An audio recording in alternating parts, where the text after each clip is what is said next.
If the Iranian regime doesn't sign a nuclear deal, they're going to see a one big glow coming out of Iran.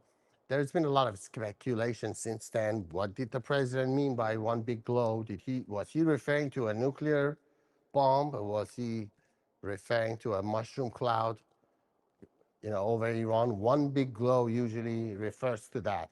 But then people in the White House, sources within the White House, denied that.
With us today. We blew them away. They trifled. I call that a trifle. I'll let you know when there's no ceasefire. You won't have to know. If there's no ceasefire, you're not going to have to know. You're just going to have to look at one big glow coming out of Iran. And they better sign their agreement fast. Yes, could you give us an update on what is the latest?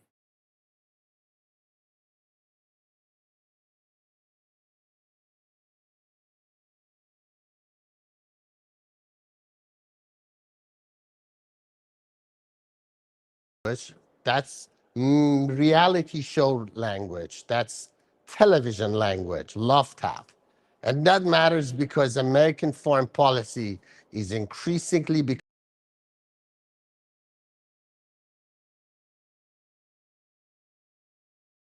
in a very strange way.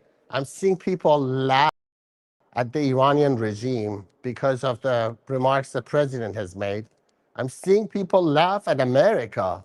I'm seeing people laugh at the entire escalation, an entire show, and call it a charade, not because they're happy, but because they're very, very tense, stressed out. They don't know what the next step is. The markets don't know what their next step is. Nobody knows what to make of the president, what to make of president's comments. They don't know what to make of it. 1 minute it's ceasefire, 1 minute is missiles flying. How could that be? How could that be that you're under ceasefire and you still have missiles flying both sides? And why? Because it feels surreal. Missiles are real, the danger is real, but the language surrounding the conflict feels almost theatrical. And that's dangerous because once war becomes normal and it's normalized psychologically, people stop recognizing escalation patterns and where it's happening. And Trump administration said something incredibly important. Trump himself said, if there's no ceasefire, you're going to see one big glow coming out of Iran. And think about that phrasing for a second. He doesn't describe it subtly, or he's not describing even the policy. He paints imagery, a big glow. That's psychological warfare. That's intimidation through spectacle. And that's incredibly dangerous too. He says that while simultaneously insisting the ceasefire remains intact. In the old world, those statements meant war. In this new one, apparently that still counts as a ceasefire. Now, here's where this gets even more interesting. I think one of the big stories tonight is not about Iran. It's actually in Washington because Axios dropped a very important report last night. According to Axios, one reason Trump may not want to officially declare renewed hostilities with the regime in Iran is because of the War Powers Resolution. Now, under US law, president has a limited amount of time for military engagements without congressional authorization. Trump has already used roughly 42 out of those 60 days that has been mentioned in the War Powers Resolution. That means the political clock has stopped now, and it matters. If Trump officially acknowledges a renewed war with the regime in Iran, that clock could reactivate politically and legally. So suddenly, this isn't just military strategy anymore. It's a legal strategy, congressional strategy, narrative strategy. And Axios says the Iranian has already started creating divisions among the regime, the figures in the Iranian regime, and also among Democrats here in Congress. Why?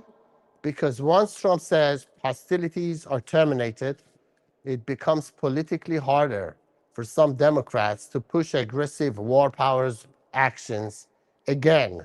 So Trump is not only manipulating or devising military actions, he's maneuvering legally and politically. That's adaptation. And whether people like him or hate him, one thing Trump understands very well is how to rapidly adapt politically in a new environment. Now, this brings me to something I've been saying for years about Iranian-Americans. Iranian-Americans are incredibly successful individually, financially, academically, and professionally, but politically, not nearly as strong. Political participation among Iranian-Americans remains extremely low in the United States, and that matters I was reading some of the stats for the previous midterm elections in 2022 in the United States.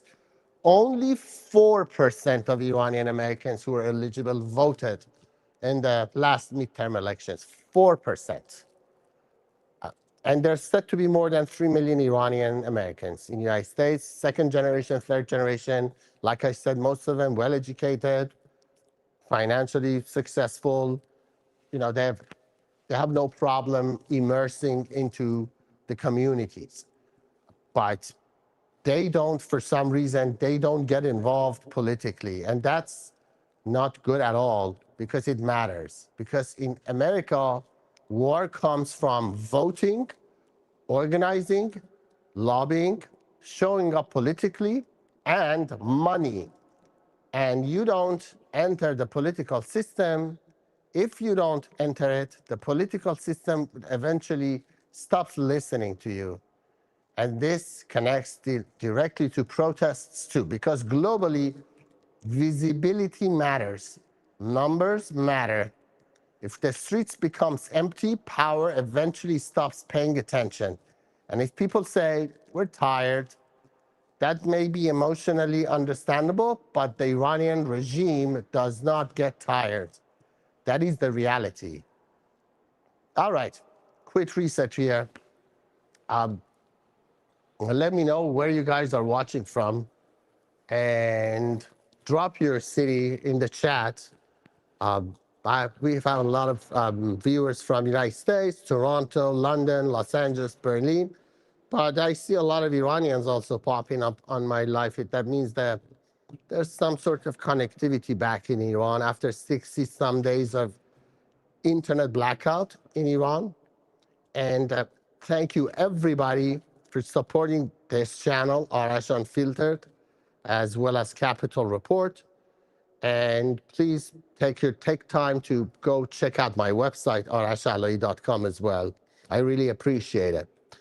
Now let's talk about one of the weirdest and most fascinating parts of today's report, which is about Marco Rubio, the Secretary of State, because this was actually deeper than people realize. Marco Rubio started quoting 90s hip hop references while talking about Iran. And Jake Tapper, who's main anchor for CNN, actually did a story on it on Instagram about the references that Mr. Rubio made during his last press conference at the White House. Jake Tapper quoted some of the Marco Rubio phrases. Watch.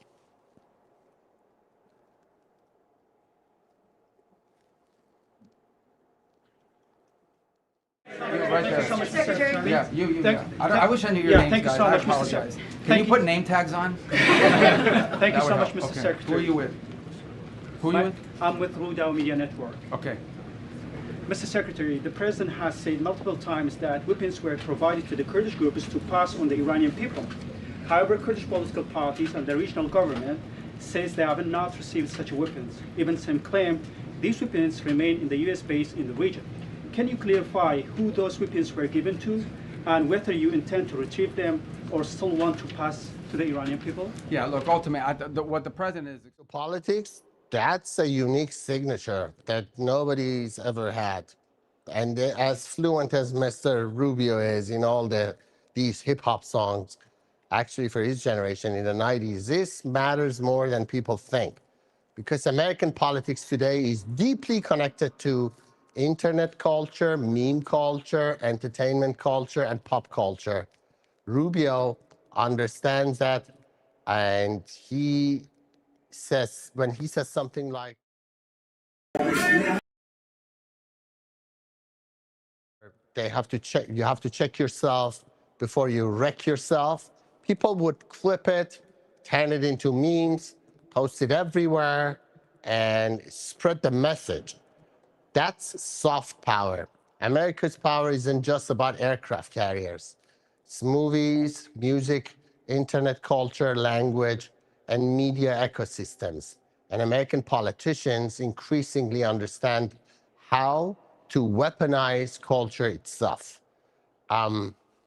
So then came one of the most revealing moments of the day. A Kurdish journalist asked Mr. Rubio directly about the claims that weapons meant for the Iranian people sent by the United States never actually reached the Iranian people. And Rubio did something very interesting. He never directly answered the operational question. Instead, he pivoted emotionally. Watch. Right there. So, Mr. Secretary. Yeah, you. Thank- Yeah. I wish I knew your Yeah, names, thank you guys. so I much, Mr. apologize. Secretary. Can Thank you you. put name tags on? Thank you That so would much, help. Mr. Okay. Secretary. Who are you with? Who are you with? I'm with Rubio Media Network. Okay. Mr. Secretary, the President has said multiple times that weapons were provided to the Kurdish groups to pass on the Iranian people. However, Kurdish political parties and the regional government says they have not received such weapons. Even some claim these weapons remain in the U.S. base in the region. Can you clarify who those weapons were given to and whether you intend to retrieve them or still want to pass to the Iranian people? Yeah, look, ultimately, what the president is expressing, and I think has repeatedly, is he wished the Iranian people had, look, he's heartbroken by these images. You think about it, you're an Iranian, okay? You're unhappy that your economy doesn't work for you. You don't have freedom. You don't have an opportunity to express yourself. You've got friends that have been shot in the head because they're out protesting. And it's heartbreaking to him to see that these people are abused in this way and have no measures to take against their own government as a result. Directly, he didn't mention anything about operational details. He gave no information at all. Instead, he pivoted emotionally to 2009 uprising in Iran, executions in Iran, repression, the Iranian regime's repression against its own people, and the suffering of Iranian people. And that's a very Washington move. And it teaches you something important about American politics. Sometimes the answer is not really important. It's where you want the audience to go and how you basically channel that question, pivot from that question to give your own message, to manage the narrative. That's narrative management. And America is extremely sophisticated at moral framing. Even military discussions are often packaged through emotional storytelling. And honestly, I think that's the biggest lesson tonight. That is no longer just a missile war. It's a narrative war, a perception war, a legal war, a media war, and a psychological war. And maybe the most dangerous part of this is that the world is slowly becoming emotionally accustomed to permanent chaos. And that is a message tonight. Are we watching the whole world adapt to this very dangerous escalation of moving into a permanent chaos, a phase where you can't really predict the future? The news don't make sense at all. There's so many contradictions. On one hand, you hear talks about ceasefires, about deals being made, about negotiations. On the other hand, you see missiles flying, the escalation, countries going up the escalation ladder, and tensions intensify. And that's it for us today on Arash Unfiltered. I thank you again for joining us live. Please leave me your comments. I go through my comments one by one as much as I can afford the time for, and I really appreciate reading your thoughts. Apologies again for technical difficulties. This will serve as a kind of lesson in the field for us. So we're gaining experience, and this valuable experience for this live broadcast definitely will be used on our other channels. So thank you again, and until next live feed, Javid Shah.